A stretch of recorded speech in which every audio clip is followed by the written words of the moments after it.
Ana Alarcón, aquesta obra de la qual esteu escenificant parla de les pors. Tens por d'alguna cosa? Sí, De què?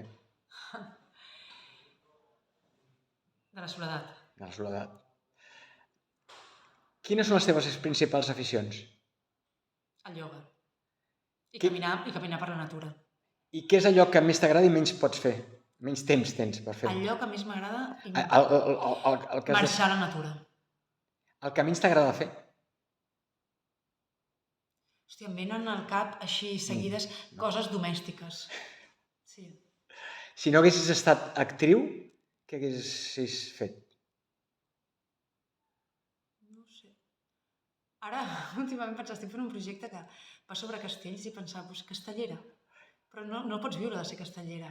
No. Però bueno, no sé, metge i els estores lliures castellera. Molt bé. El primer record que et passi pel cap, molt bon record per tu. El primer que se't passi pel cap. En unes coves a la zona de Guadix. I el pitjor? O un dels pitjors?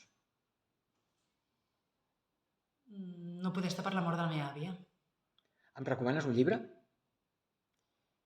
Sí, ara mateix, que me'l vaig llegir, bueno, mira, dos, Tan lejos, tan cerca, i La llamada. Finalment, ets feliç?